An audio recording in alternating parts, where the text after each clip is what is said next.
వదిలిపెట్టినంటోంది. మీరే విన్నారుగా. పట్టండి బాబా, బాగా కొట్టండి. బయటికి నేను అసలు ఈ ఊళ్ళోనే వెళ్ళిపోతున్నాను.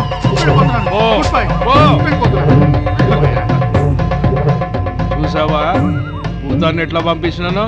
తీసుకుపోయి అద్భుతం. మీరు నిజంగానే మహిమగల బాబా. ఏ హో టింకు బాబాకి జై. జై టింకు బాబాకి జై. ఏం కావాలి? మేము వచ్చి ఎంతసేపు అవుతుందిరా? 3 కూల్ డ్రింకులు తీసురా. అబ్బా 3 డ్రింక్లా 30 రూపాయలు అవుతాయి. ఎక్కువ మాట్లాడుకో, వెళ్ళి తీసిరా. సర్లే.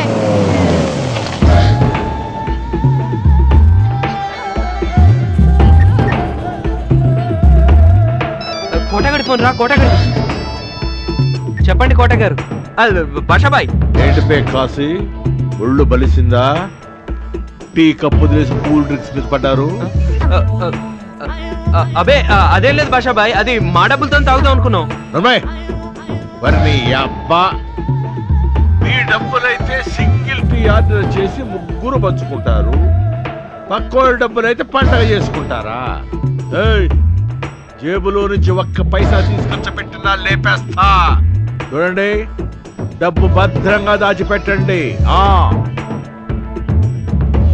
చోటు కూల్ డ్రింక్స్ క్యాన్సిల్. అరే డబ్బు సంపాదించమంటే సంపాదించవచ్చు, ఖర్చు పెట్టమంటే ఖర్చు పెట్టొచ్చు. వీడు దాచమంటాడేంట్రా? మా నాన్న బ్యాంక్ దగ్గర పెట్టామా? క్యాన్సిల్ చేయమని చెప్పాను కదరా. అరే భాయ్, మూత తీసిన తర్వాత క్యాన్సిల్ ఎట్లా చేస్తాం? తమ్మి క్యాన్సిల్ చేయి తమ్మి. అరే భాయ్, నీకు మళ్ళీ ఇంకొకసారి చెప్పాలా? అరే భలే గిరాక్ దొరికింది. ఏం నిలుగుతున్నావురా? ఇప్పుడు ఏం చేద్దాంరా?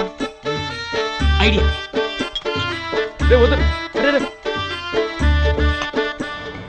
ఏ ఆటో ఆగా. కోటికి వస్తావా? లిఫ్ట్ ఇస్తావా? లిఫ్టా? బిస్కెట్ వస్తాను రా. అరే ఉండరా బాయ్, నేను కూడా వస్తా కదా.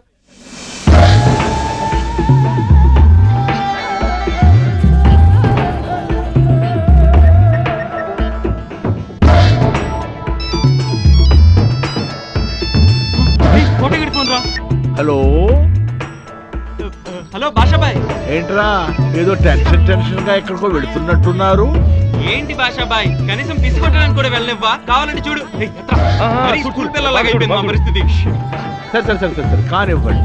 ఇగో మీ దగ్గర ఉన్న దాంట్లో ఒక్క పైసా ఖర్చైనా లేపేయ్, ముగ్గురిని లేపేయ్.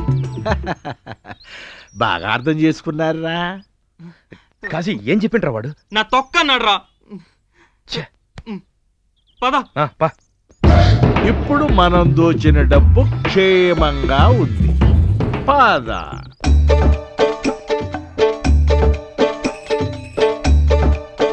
వాడేంట్రా పిచ్చుకోగలా మన వెంటే పడుతున్నాడు. ఇప్పుడు ఏం చేద్దాం రా? అదే అర్థం కావట్లేదు రా. కోటగాడు ఉచ్చ కూడా పోసుకొని ఇవ్వట్లేదు, తెగ దొబ్బేస్తున్నాడు. ఏంద్రా ఈయనయ్యా, మన డబ్బులు కూడా ఖర్చు పెట్టుకుని మాటికి ఫోన్ చేసి బెదిరిస్తాడు. ఆ కోటగాడికి ఫోన్ చేయరా, చెయ్యి చెప్తా. వద్దురా రే, చాలా డేంజరస్ పిల్లరా. చెప్పరా? వాడు అడిగాడు, నేను చెప్తాను. ఫోన్ చేయమంటావా? ఫోన్ చేయి. నువ్వు చెప్తే చేస్తాను. కోట ఇదిగో కోట, ఇదిగో రింగ్ అవుతుంది, మాట్లాడతాను. మాట్లాడు. ఏంట్రా? హలో భాషాబాయ్, బాగున్నావా? మాట్లాడదామని. ఈ అవకాశాలు అడగడానికి ఫోన్ చేయమంది. ఓరి నీ అబ్బా, నీ పాపిల్లో నా తోపుడే. అసలు నీ సంగతి ఎట్రా? మమ్మల్ని బెదిరించాలని చూస్తున్నావా? వందలో బజ్జీలు అమ్ముకునే ఎదవా, చిత్తూరులో సీట్లు అమ్ముకునే నాయాలా? మరి నీ అవ్వ దమ్ముంటే మా ముందుకొచ్చి మాట్లాడరా. అరే నాకిరా చెప్తా. ఏం రా, నీ నోట్ల మన్నువడా, నీ ఇంట్లో పీనిగల్లా పోసిడి బెదిరిస్తాను రా. మీ ముగ్గురిని ఒక్క పీకు పీకానంటే ఏంద్ర పీకేది బొంగు? నా కత్తికి సానబెట్టి కోసిననుకో కుట్లు పడవా? రే బాబా, నేను తిడతాను. రే, నీ అబ్బని, నీ అమ్మని, నీ అక్కని, నీ చెల్లిని, మీ బావని, మీ అన్నని, మీ తాతని, మీ బామ్మని, ఇంకా మీ ఫ్యామిలీలో ఎవరెవరు ఉన్నారు వాళ్ళందరూ. నీ పరిస్థితి, నీ బాయ్నెట్ ని, నీ డిక్కీని, నీ గేర్ ని, నీ రాడ్ ని, నీ సైలెన్సర్ ని అన్నిటిని ఉన్నాయా? రే, ఇప్పటి వరకు తెలుగులో తిట్టాను, ఇప్పుడు తమిళలో తిడతాను. ఎన్నడా ఎన్న ననికిరే ನಾನು ಜ್ಞಾನ ಪಕ್ಷ ಪರಂಜನೆಲ್ಲೋ ಊಟ ಮಾಡಿದ್ರೆ ನೀ సాంబార్లో నా చెల్లి ఎంత పరింజలు ఎంత నా డబ్బు గారి ఖర్చు పెట్టారు. దారు పోసావా, నీరు పెట్టావా, కోత కోసావా, కుప్ప నూర్చావా? ఎవరికి ఇవ్వాలరా డబ్బు? అసలు ఎందుకు ఇవ్వాలరా డబ్బు? నీ అప్ప, నీ డబ్బు లేదా మేము ఖర్చు పెట్టేస్తా. నీకు ఎంత కోపం వస్తే నువ్వు కొట్టేసినాడికి నీ మీద ఇంకెంత కోపం రావాలరా? 50 లక్షలు జాగ్రత్తగా ఉంచలేదనుకో, నీ 50 లక్షలు ఇంగేడు ఉంచుతాం రా. బట్ బాస్, నీ 50 లక్షలు పోయినాయనుకో, నీ కళ్ళతో నువ్వే చూస్తావు. ఈ రోజు రాత్రి చమేలి కోటలోని 50 లక్షలు చిత్తడి చేస్తాం. నేను చెప్పిన దానిలో కొంచెం కూడా తేడా రాదు. ఈ రోజు రాత్రికి చమేలికి కోటి.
తప్పిందనుకున్నారా?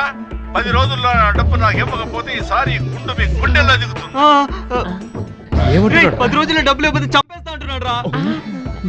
ఎంత ఇచ్చావరా 10 లక్షల 1116 ఒక్క రూపాయి తీసుకో. 1 రూపాయి తీసేవా ఒక్కటే. ఆ రూపాయి ఏం చేసావురా? అరే, కొట్టండి, అరే, ఒక్క రూపాయనే కదా రే.